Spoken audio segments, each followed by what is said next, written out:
Fala pessoal, professor Léo aqui. Galera, nossa aula de hoje é sobre o período clássico. Até a aula passada, nós trabalhamos um pouquinho sobre o período pré-socrático e agora nós vamos entrar no segundo dos períodos da história da filosofia grega, que é justamente o período clássico.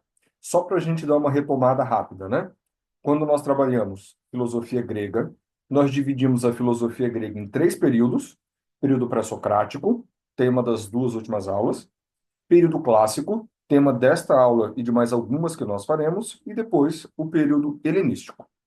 Outra observação: sempre que a gente começa a estudar um período, a gente precisa dar uma olhadinha no contexto em que esse período está inserido e também no objeto de estudo que vai ser o foco deste período. Então, vamos começar primeiro aqui pelo objeto de estudo. Nós vimos na aula anterior que o objeto de estudo do período pré-socrático foi a cosmologia e a tentativa lá de descobrir qual era a arquê do universo. Agora, os pensadores deste momento, eles vão alterar o objeto de estudo e eles vão passar a discutir coisas ligadas ao próprio homem. Homem em grego se fala anthropos. Portanto, agora nós temos aquilo que nós chamamos de antropologia. As perguntas deste período têm relação direta com a própria vida em sociedade do homem. Então, o que é o certo? O que é errado? O que é o homem? Qual é a melhor maneira de organizar a sociedade? Qual é a melhor maneira de governar uma cidade? Todas essas são perguntas ligadas à antropologia e ao período clássico, tá certo? Outro detalhe importante: neste período, nós vamos ter um grupo que nós vamos estudar, que é o tema da aula de hoje. Este grupo vai ter um inimigo bastante forte, que é o famoso Sócrates, tema da aula que vem, e depois nós ainda temos mais dois pensadores, que são Platão e Aristóteles, que também serão tema de cada uma das aulas. Então, assim, esta aula de hoje, ela está dividida em duas partes. Primeira parte sobre sofistas, segunda parte sobre Sócrates. Depois nós temos mais duas aulas. Uma aula sobre Platão, outra sobre Aristóteles, e aí essas quatro aulas vão compor o nosso estudo sobre o período clássico. Tá certo? Feitas essas observações, eu agora preciso contextualizar um pouquinho, senão a gente não consegue entender o que está acontecendo. Tá? Nesse período aqui, nós estamos por volta do século V antes de Cristo. A cidade que a gente vai se concentrar agora é na cidade de Atenas, tá? Sócrates era de Atenas, Platão era de Atenas, Aristóteles, ele não era de Atenas, Aristóteles, ele não era de Atenas, ele era da Macedônia, mas ele vem morar em Atenas para estudar com Platão. Então, agora no período clássico, a gente vai ter o centro da filosofia aqui na cidade de Atenas, tá certo? E aí é em Atenas que nós temos a invenção daquele regime de governo que nós usamos até hoje, que é a democracia. Só que a democracia ateniense, ela funcionava um pouco diferente da nossa. E nós precisamos compreender um pouquinho como que ela funcionava para então a gente entrar aqui nesse grupo que eu falei que nós vamos estudar. A democracia ateniense era assim: somente o cidadão ateniense participava. Então não eram todos os atenienses. Eram somente aqueles que eram considerados cidadãos. Quem era cidadão em Atenas? Vamos lá. Tinha que ser homem, maior de idade, não podia ser escravo e não podia ser estrangeiro.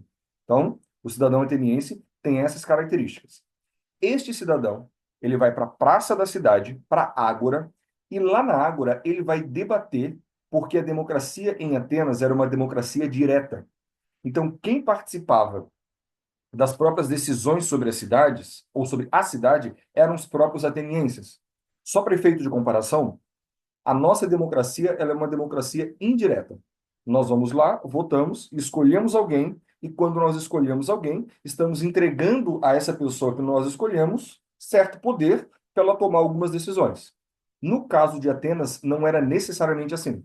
Porque no caso de Atenas, o próprio cidadão ia para a Ágora, ele ia lá debater, e lá nesses debates na Ágora, a própria população, não, desculpa, os próprios cidadãos é que tomavam as decisões sobre aquilo que eles achavam melhor para a cidade, desde as questões de construções até as questões das leis, enfim, aquelas questões que têm a ver com a organização da cidade. Aí pensa comigo. Numa organização política dessa, qual característica um cidadão ateniense precisava ter bastante desenvolvida? Pensa um pouquinho. Essa característica chama-se capacidade de argumentar. É aí que nós vamos chegar nestes rapazes aqui, os sofistas. Quem eram os sofistas? Os sofistas, eles eram professores de retórica e oratória. Retórica e oratória são nada mais, nada menos do que a arte de falar bem em público e falar de forma a convencer. Um bom orador, um cara que domina a retórica, é aquela pessoa que fala bem, mas além de falar bem, ela consegue convencer as pessoas daquilo que ela está falando. Os sofistas, eles eram professores disso. Assim, eu gosto de dizer nas minhas aulas, para simplificar da forma mais objetiva possível, que os sofistas, eles nada mais eram do que professores de debate. Aqui está o primeiro detalhe deles. Esses caras eram professores de debate. Segundo detalhe sobre os sofistas, tá? Lembrando, né, gente, os sofistas surgem nesse contexto todo aí de Atenas Democrática, século V, tá?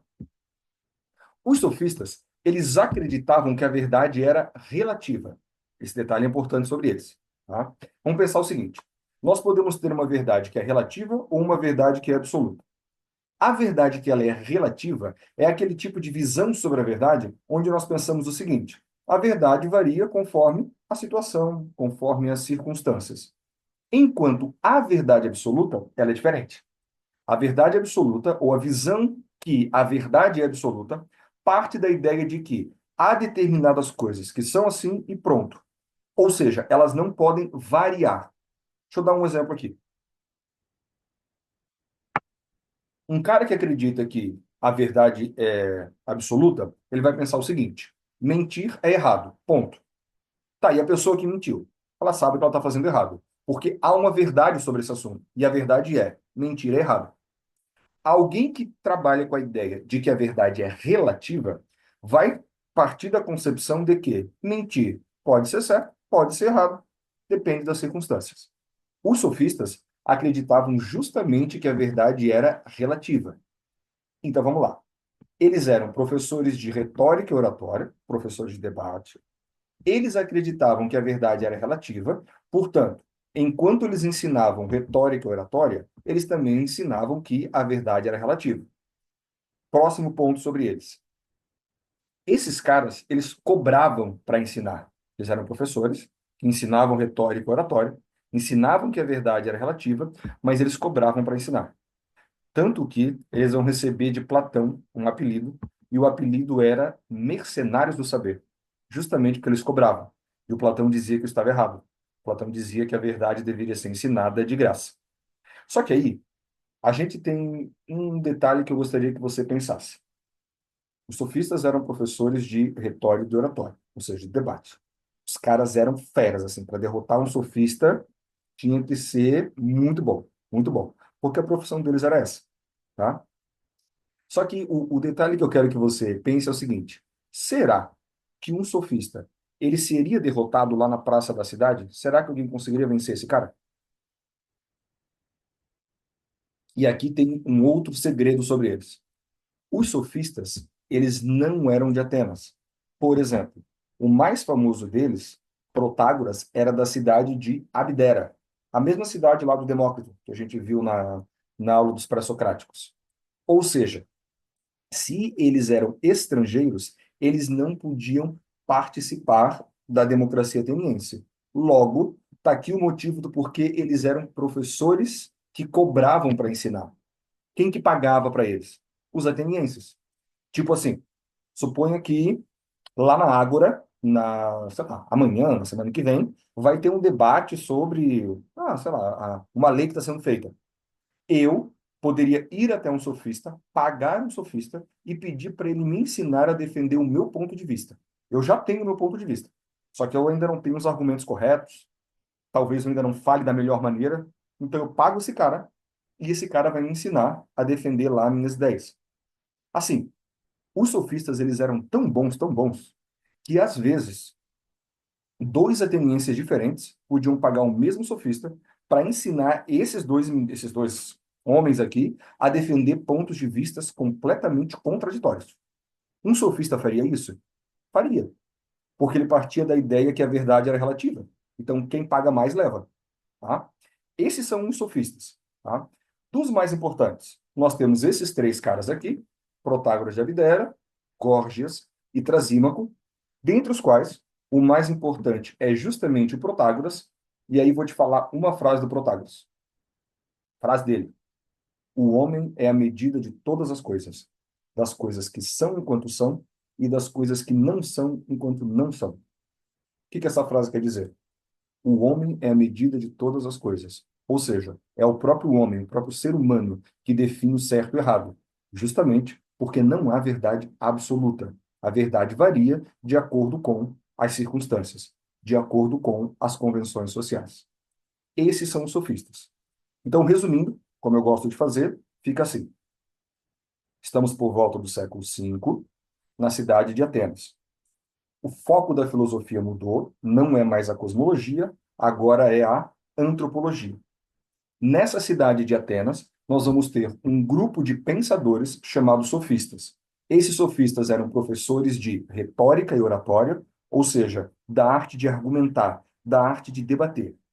Esses caras acreditavam que a verdade era relativa, ou seja, podia variar de acordo com as circunstâncias, de acordo com as convenções. Esses caras cobravam para ensinar, eles não ensinavam de graça, e eles também não podiam participar da democracia ateniense justamente porque eles eram estrangeiros. O principal dos sofistas era Protágoras de Abdera, que defendia que o homem é que define a verdade. O homem é a medida de todas as coisas. Estes rapazes aí, gente, os sofistas, eles vão ter um grande inimigo. Esse inimigo é o Sócrates. Porém, o Sócrates é o tema da nossa aula que vem. Beleza, galera? Espero aí que todos tenham compreendido. Espero vocês na aula que vem. Abraço, pessoal.